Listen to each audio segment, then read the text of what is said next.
নমস্কার। কাছে ও দূরের দেশে ও বিদেশের সমস্ত শ্রেণীর শ্রোতা বন্ধুদের আমার সহ আপনাদেরই চ্যানেল শান্তিবার্তাতে সুস্বাগতম।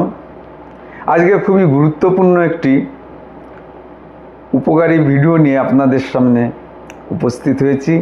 আজকের আলোচনার বিষয় হলো ধনী হওয়ার শক্তিশালী পথ। হ্যাঁ, ধনী হওয়ার যে পথ সেগুলি এককভাবে নিজের চিন্তা চেতনা থেকে কিছু কথা আপনাদের সামনে উপস্থাপন করার চেষ্টা করছি।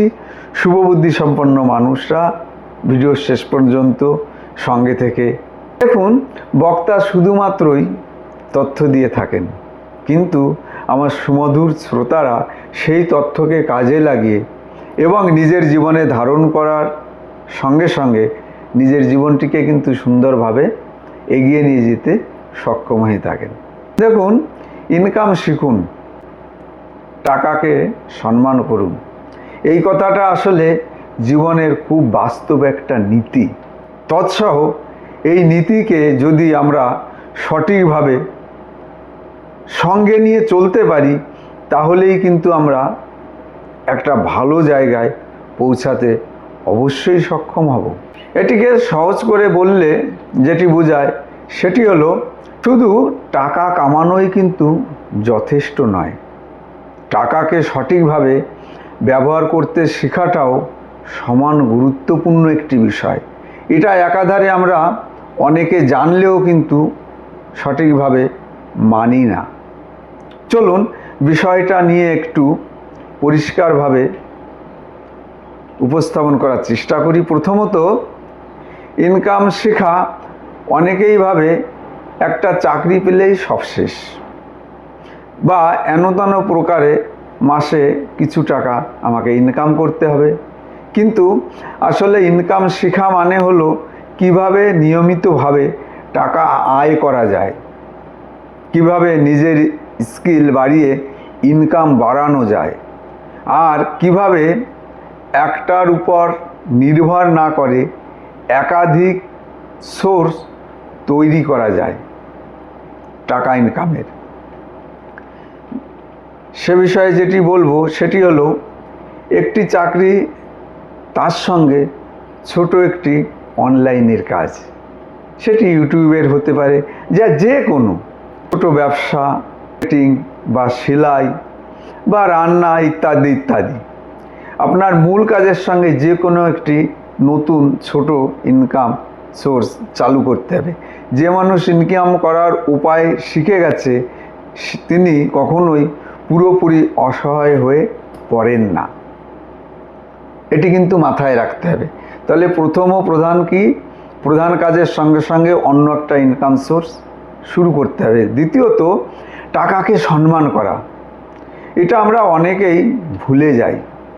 টাকা সম্মান করা মানে কৃপণ হওয়া নয়, বরং সচেতন হওয়া। আমরা খরচা করি কিন্তু প্রয়োজনের তাগিদে, কিন্তু বাজে খরচ করি মনের আপন খেয়ালে।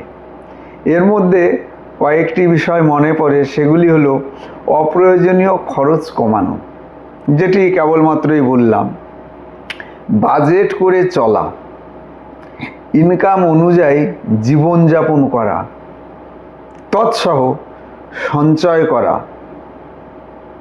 পরিশেষে বিনিয়োগ করা বা বিনিয়োগ করার প্রবণতা তৈরি করা। তাহলে ধরুন আপনি অনেক কষ্ট করে 100 টাকা আয় করলেন, কিন্তু চিন্তা না করেই খরচ করে ফেললেন। ফলাফল কী দাঁড়ালো? সেই টাকার কোনো মূল্য রইল না। কিন্তু যদি আপনি সেটার একটা অংশ জমা রাখতেন, সঞ্চয় করে রাখতেন, বা সেভিং করতেন, বা কোনো সেভিংয়ের কাজে লাগাতেন, তখনই কিন্তু টাকার প্রতি সম্মান দেখানো হতো। তৃতীয়ত যে বিষয়টি বলবো বা বলা হচ্ছে সঞ্চয়। বিনিয়োগের অভ্যাস শুধুই টাকা জমিয়ে রাখলেই হবে না, সেটাকে বাড়ানোর কথাও ভাবতে হবে। এটা নয় যে আপনি সেভিং অ্যাকাউন্টে সঞ্চয় করে রাখলেন, সেটা না করে আপনার কোনো এমন কাজে লাগাতে হবে সেখানে টাকাটা যাতে অল্প অল্প করে বাড়তে থাকে। সেভিং জরুরি সময়ের জন্য অতি অবশ্যই রাখতে হবে, কিন্তু ছোট ছোট বিনিয়োগ বা ব্যবসা বা কোনো স্কিল বা অন্য কিছুতেই আপনি যদি টাকাটা লাগান, যেখান থেকে রিটার্ন কিছু টাকা আপনি এক্সট্রা পেতে পারেন, এই অভ্যাসটা রাখতে হবে। অনেক ধনী মানুষ শুরুতেই বেশি আয় করতো না, কিন্তু তারা টাকা সঠিকভাবে ব্যবহার জানতো, তাই তো তারা আজকে পাহাড়ের উপর পর্যায়ে। মূলত মনের পরিবর্তন, মাইন্ডসেট। আপনি যদি মনে করেন টাকা আসবে আবার টাকা চলে যাবে, তাহলে কখনোই উন্নতি করতে সক্ষম হবেন না।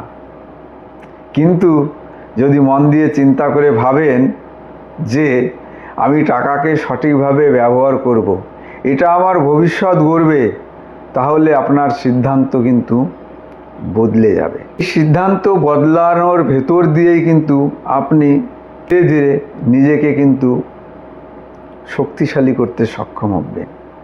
পরিশেষে ইনকাম শেখা আপনাদের আয় করাতে শেখাবে, আর টাকাকে সম্মান করা বা টাকাকে যদি সঠিকভাবে কাজে লাগাতে পারেন, তাহলে আপনাকে কিন্তু ধনী হতে সাহায্য করবে।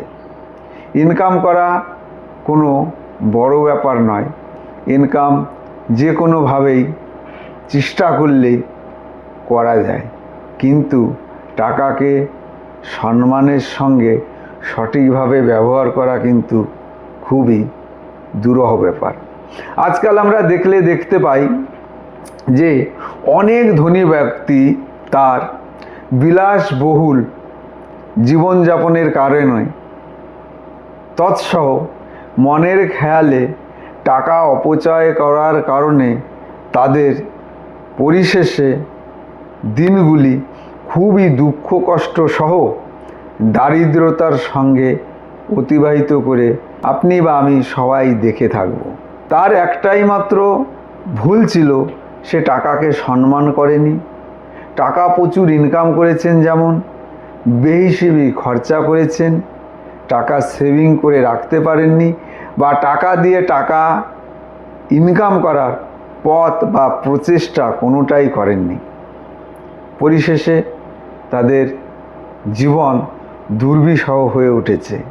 আজকে যে ছোট্ট একটি গুরুত্বপূর্ণ কয়েকটি কথা তুলে ধরার চেষ্টা করলাম, আশা করি আপনাদের কাজে লাগবে। যদি ভিডিওটি ভালো লেগে থাকে, তাহলে বন্ধুবান্ধব বা প্রিয়জন আপনজনদের কাছে ভিডিওটি শেয়ার করবেন। তৎসহ আপনাদের মূল্যবান বক্তব্য আপনাদের কমেন্টের মাধ্যমে শান্তিবার্তাকে জানাবেন, এবং নতুন কোনো ভিডিওর যদি চাহিদা থাকে অবশ্যই জানান না, আমি চেষ্টা করব সেগুলি এক এক করে আপনাদের সামনে উপস্থাপন করার। দেখুন, শান্তিবার্তা চ্যানেলটিকে আমার একার পক্ষে এগিয়ে নিয়ে যাওয়া সম্ভব নয়, এতে আপনাদের সহযোগিতা একান্তভাবে কামনা করি। দেশে বা বিদেশে অনেক বন্ধুবান্ধব শান্তিবার্তাকে এগিয়ে নিয়ে যেতে সাহায্য করছেন, তাদের প্রত্যেককেই শান্তিবার্তার তরফ থেকে ধন্যবাদ জ্ঞাপন করি। এবং পরিশেষে একটি কথা বলেই শেষ করব, আপনারা অনেক সুন্দর থাকুন, ভালো থাকুন এবং হাসি আনন্দে ভরে থাকুন আপনাদের হৃদয়, এই প্রার্থনা করে এখানেই শেষ করছি। নমস্কার।